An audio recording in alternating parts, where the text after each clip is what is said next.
हाणे मसलो इहो आहे त एतिकाफ़ कहिड़ी मस्जिद में कजे। एतिकाफ़ मुहल्ले जी हर उन मस्जिद में करणो आहे जंहिंमें 5 वक़्त जी नमाज़ थींदी आहे। चङी तरह मसला सम्झी छॾियो। जंहिं मस्जिद में 5 वक़्त जी नमाज़ जमात सां थींदी आहे उन मस्जिद में कम अज़ कम हिकिड़ो शख़्स एतिकाफ़ वारो हुजणु ज़रूरी आहे। मां तव्हांखे अॻ में ॻाल्हि कई त इहो एतिकाफ़ छा आहे? सुन्नते मुअक्कदा अलल किफ़ाया, यानी जेकॾहिं हिकिड़ो बि शख़्स मुहल्ले जी मस्जिद में एतिकाफ़ न कंदो, मस्जिद ख़ाली रहंदी त समूरे इलाके वारा गुनाहगार थींदा। एतिकाफ़ का मस्जिद ख़ाली न हुजे। जंहिं मस्जिद में 5 वक़्त नमाज थींदी आहे उहा मस्जिद तरावी खां ख़ाली न हुजे। तरावी भी सुन्नत मुअक्कदा अलल किफ़ाया है। हाँ, इन में इहा शर्त न आहे त उते जुमे जी नमाज थींदी हुजे। 5 वक़्त जी नमाज जमात सां पाबंदी सां थींदी हुजे। जेको भी शख़्स एतिकाफ़ में वेंदो उनखे फ़ाइदो थींदो, लेकिन कम अज़ कम हिकु शख़्स एतिकाफ़ में हुजणु ज़रूरी आहे। मस्जिद ख़ाली न हुजे। जीअं नमाज़ जनाज़ा आहिनि फ़र्ज़ किफ़ाया, त उन में जेतिरा माण्हू ज़्यादा हूंदा हर एक खे सवाब मिलंदो, लेकिन कम अज़ कम चंद माण्हू ज़रूर हुजनि जेके नमाज़ जनाज़ा पढ़नि। बग़ैर जनाज़े जे जेकॾहिं कंहिं मुसलमान खे दफ़नायो वियो त उन इलाके जा समूरा मुसलमान गुनाहगार थी। फ़र्ज़ किफ़ाया, सुन्नत किफ़ाया, इन जो इहो मतिलबु। एतिकाफ़ में कहिड़ी महल वेहणो आहे? जेको सुन्नत एतिकाफ़ आहे। हिकु आहे नफ़ली एतिकाफ़। नफ़ली तव्हांजी मर्ज़ी आहे। जंहिं माल बि वेहो, जंहिं मस्जिद में वेहो, मस्जिद में दाख़िल थी करे जेतिरी देर वेहो तव्हां नियत कयो नवैतुल एतिकाफ़ मा दुमतु फी हाज़ल मस्जिद। मां एतिकाफ़ जी नियत कयां थो जेसीं ताईं मस्जिद में मौजूद आहियां। इहो नफ़ली एतिकाफ़ आहे ऐं इन जे लाइ रोज़ो हुजण बि ज़रूरी न आहे। जेको रमज़ानुल मुबारक जो आख़िरी अशरे जो सुन्नत एतिकाफ़ आहे इन में रोज़े जो हुजणु ज़रूरी आहे। रोज़ो टुटो एतिकाफ़ ख़तम। चाहे औरत हुजे, औरत जेकॾहिं एतिकाफ़ में घर में वेठी आहे तबई तक़ाज़े जे करे जेकॾहिं उन जो रोज़ो टुटी वियो, मेंसिस जे करे रोज़ो ख़तम थी वियो त उन जो एतिकाफ़ बि ख़तम थी वियो। रोज़ो शर्त आहे। त एतिकाफ़ में केड़ी महिल वेहणो आहे? 20 रोज़े जी शाम जो सिज लहण खां पहिरियां पहिरियां मस्जिद में एतिकाफ़ जी नियत सां दाख़िल थियणो आहे। 20 रोज़े जी शाम जो सिज लहण खां पहिरियां, सिज लही वियो, मग़रिब जो टाइम दाख़िल थी वियो, तव्हां पोइ जेकॾहिं मस्जिद में दाख़िल थींदव त इहो सुन्नत एतिकाफ़ न आहे, इहो पोइ नफ़ली एतिकाफ़। पोइ तव्हांजी मर्ज़ी आहे 10 ॾींहं वेहो, 9 ॾींहं वेहो, 5 ॾींहं वेहो। जेको 10 ॾींहंनि जो सुन्नत एतिकाफ़ आहे उन में ज़रूरी आहे त 20 रोज़े जी शाम जो सिज लहण खां पहिरियां पहिरियां मस्जिद में एतिकाफ़ जी नियत सां दाख़िल थियणो आहे।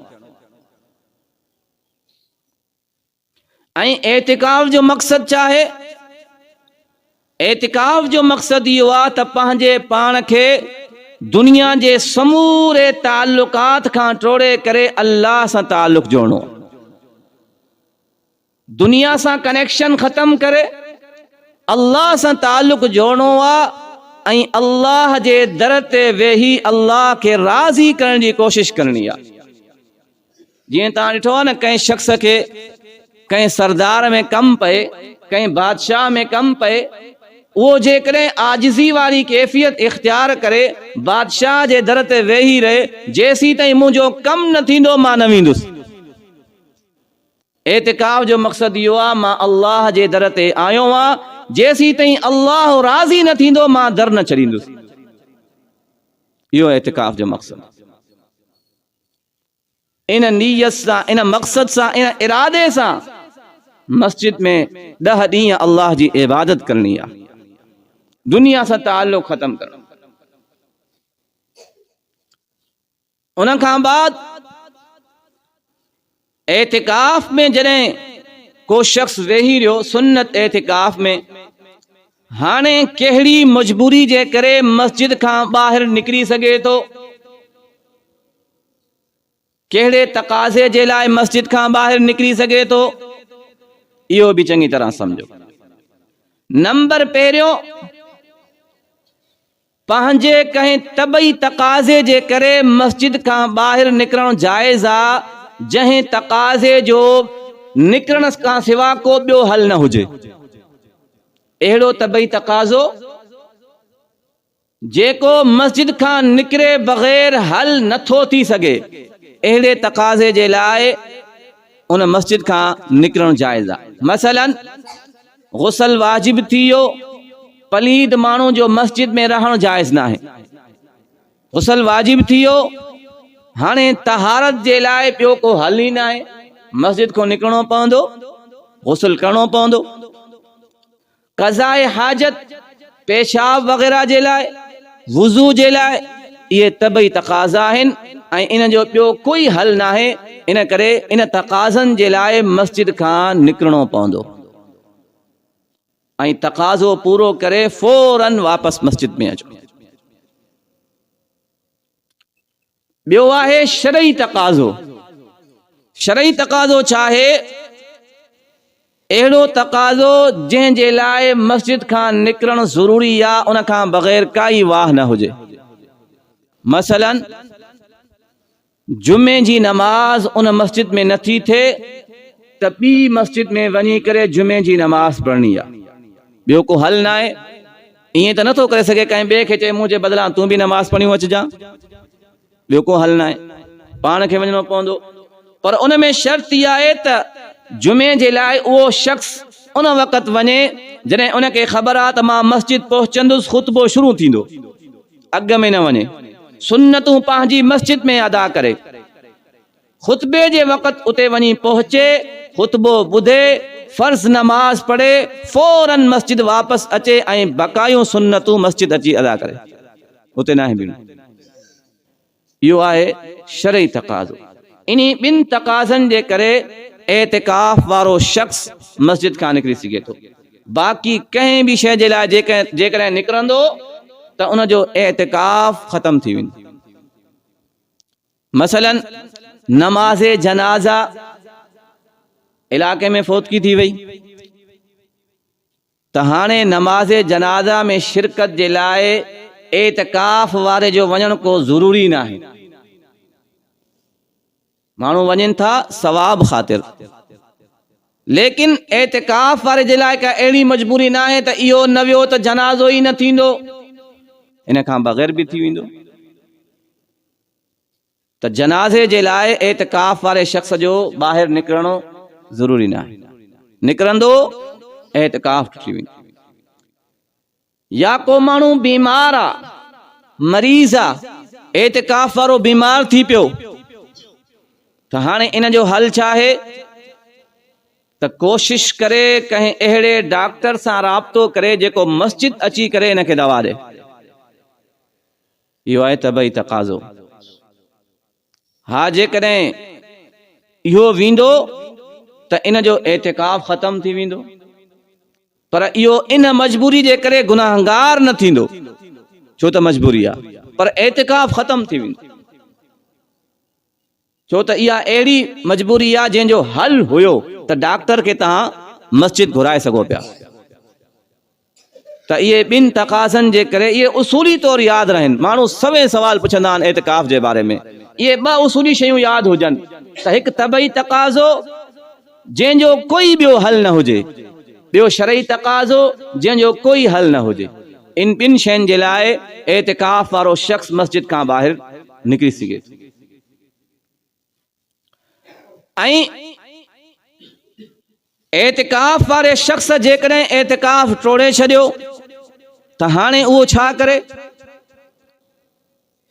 उनजो रोज़ो टुटी वियो, एतिकाफ़ टुटी वियो, या उहो बग़ैर ज़रूरत जे मस्जिद खां ॿाहिरि निकितो, एतिकाफ़ टुटी वियो, त हाणे छा करे? हाणे उनजो हल छा आहे? उनजो हल इहो आहे त हाणे रमज़ानुल मुबारक खां बाद में या अॻिले रमज़ान जे कंहिं पहिरें अशरे में इहो हिकिड़े ॾींहं ऐं हिकिड़ी राति जे एतिकाफ़ जी क़ज़ा कंदो। एतिकाफ़ जो टुटी वियो, हाणे जेका बक़ाया मसलन 2 ॾींहं एतिकाफ़ कयई, 2 ॾींहंनि खां बाद इन जो एतिकाफ़ टुटी वियो त हाणे सुन्नत एतिकाफ़ ख़तम थी वियो। हाणे बक़ाया ॾींहं जेकॾहिं मस्जिद में रहंदो त नफ़ली एतिकाफ़ आहे, न रहंदो त उन जी मर्ज़ी आहे, पर आइंदा सिर्फ़ु हिकिड़े ॾींहं जे एतिकाफ़ जी क़ज़ा कंदो। ईअं न आहे जेकॾहिं 2 ॾींहं एतिकाफ़ करे एतिकाफ़ टोड़े त हाणे बक़ाया 8 ॾींहं क़ज़ा करणी आहे, ईअं न आहे। एतिकाफ़ जी क़ज़ा हमेशह हिकिड़ो ॾींहुं ऐं हिकिड़ी राति हूंदी आहे। सुन्नत एतिकाफ़ जॾहिं टुटी वञे त उन जी क़ज़ा छा आहे, हिकिड़ो ॾींहुं ऐं हिकिड़ी राति रोज़े जी हालत में। चाहे तव्हां रमज़ान में एतिकाफ़ कयो या रमज़ान खां बाद, रमज़ान खां बाद में कंदव त रोज़े जी हालत में तव्हांखे हिकिड़ी शाम जो सिज लहण खां पहिरियां मस्जिद में दाख़िल थियणो आहे ऐं ॿी शाम जो सिज लहण खां बाद में मस्जिद खां निकिरणो आहे। यानी कंप्लीट हिकिड़ी राति ऐं हिकिड़ो ॾींहुं मस्जिद में गुज़ारणो आहे। ॾींहं जो समूरो ॾींहुं रोज़ो हुजे, इहा एतिकाफ़ जी क़ज़ा आहे। साईं, रोज़े जी हालत में मोबाइल हलाइण सही आहे? मोबाइल खे सही तरीक़े सां हलाइण रोज़े में भी जाइज़ आहे, रोज़े खां बग़ैर भी जाइज़ आहे। हा, जेकॾहिं ग़लति इस्तेमालु कंदव, उन में ग़लति शयूं ॾिसंदव त इहो न रोज़े में जाइज़ आहे, न रोज़े खां बग़ैर जाइज़ आहे। रोज़े जी हालत में जेकॾहिं को शख़्स मोबाइल इस्तेमालु कंदो, उन में बेहूदा शयूं ॾिसंदो त उन जो रोज़ो मकरूह थींदो।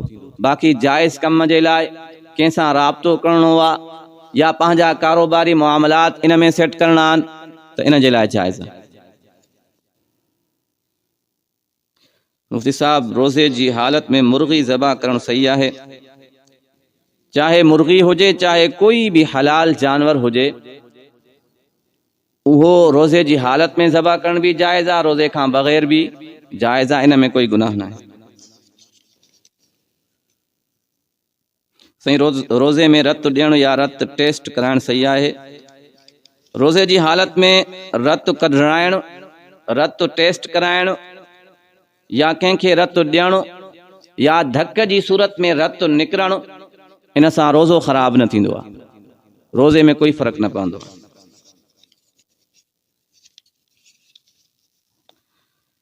साईं, एतिकाफ़ में वेठल शख़्स मोबाइल इस्तेमालु करे सघे थो? एतिकाफ़ जो मक़सदु छा आहे? दुनिया खां ताल्लुक़ कटे अल्लाह सां ताल्लुक़ जोड़णु, अल्लाह जी इबादत करणु। जेकॾहिं को शख़्स एतिकाफ़ में वेही करे सॼो ॾींहुं मोबाइल इस्तेमालु कंदो, सॼी राति मोबाइल हलाईंदो, गेमियूं खेॾंदो, त उन जे एतिकाफ़ जो कहिड़ो फ़ाइदो? एतिकाफ़ में मक़सदु छा आहे? अल्लाह खे राज़ी करणु। उते वेही तिलावत करे, नवाफ़िल पढ़े, ज़िक्र करे, दुआऊं घुरे, दीनी किताबनि जो मुतालो करे। हा, बाक़ी मुख़्तसर वक़्त जे लाइ जेकॾहिं ज़रूरत जे करे मोबाइल इस्तेमालु करिणो पएसि, कंहिंसां राब्तो करिणो आहे या मोबाइल में क़ुरान मजीद जी तिलावत करणी आहे, मस्जिद में क़ुरान मजीद मौजूदु न आहे, त एतिरी गुंजाइश आहे, इन सां एतिकाफ़ ख़राब न थींदो। बाक़ी सॼो ॾींहुं मोबाइल इस्तेमालु करण सां एतिकाफ़ वारो मक़सदु ख़तम थी वेंदो।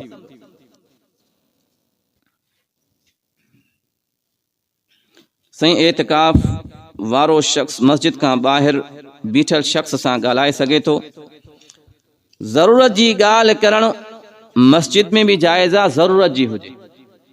ऐं मस्जिद खां ॿाहिरि जेको शख़्स बीठो आहे, एतिकाफ़ वारो मस्जिद में बीठो आहे, त ॿाहिरें शख़्स सां ज़रूरत जी ॻाल्हि करे सघे थो। ख़ामख़ा कहचारी न करे, दुनिया जी गुफ़्तगू न करे, फुज़ूल कहचारी न करे। ज़रूरत जी ॻाल्हि मस्जिद में बीठल शख़्स सां भी जाइज़ आहे ऐं ॿाहिरि शख़्स सां भी। मां अमूमन इहा शइ ॾिठी आहे, ॿाराड़ी में भी हिकु 2 माण्हुनि सां एतिकाफ़ जी सूरत में ॾिठो त जेके ॿाहिरि माण्हू बीठा हुया, उन सां जेकॾहिं ॻाल्हाइणो पए, उहो इशारा कनि त मस्जिद में आहे, इशारे सां ॻाल्हाइनि। जॾहिं उहो मस्जिद में अचे त पोइ उन सां ॻाल्हाइनि। मूंखे इहा ॻाल्हि उन्हनि जी सम्झ में न आई। उन्हनि जो शायदि ज़हन इहो हो त मस्जिद में जेकॾहिं ॿाहिरि को शख़्स बीठो आहे त ॿाहिरें शख़्स सां ॻाल्हाइण सां एतिकाफ़ टुटी वेंदो आहे। हालांकि ईअं न आहे, ज़रूरत जी ॻाल्हि तव्हां ॿाहिरें शख़्स सां भी करे सघो था। साईं मां चाइना वारनि जी कंपनी में मुलाज़िमत थो कयां, छा चाइना वारनि जे हथ जी शइ खाइणु जाइज़ आहे? कोई भी गैर मुस्लिम आ उन जे हथ जी ज़बा थियल शइ इस्तेमाल करणु जाइज़ न आहे। जेको भी मुसलमान न हुजे, जेके चाइना वारा आहिनि इन्हनि जो कोई मज़हब न आहे, ला दीन आहिनि, त इन्हनि जे हथ जी ज़बा थियल शइ इस्तेमाल न कजे ऐं ॿियो हराम शइ इस्तेमाल न कजे, छो त इहे माण्हू हराम बि खाईंदा आहिनि। हराम शइ इस्तेमाल न कजे ऐं ज़बा थियल, बाक़ी इन खां अलावा जेकियूं शयूं आहिनि उहे चाहे मुसलमान जी हथ जी हुजे या गैर मुस्लिम जे हथ जी हुजे, उहा बिल्कुलु जाइज़ आहे।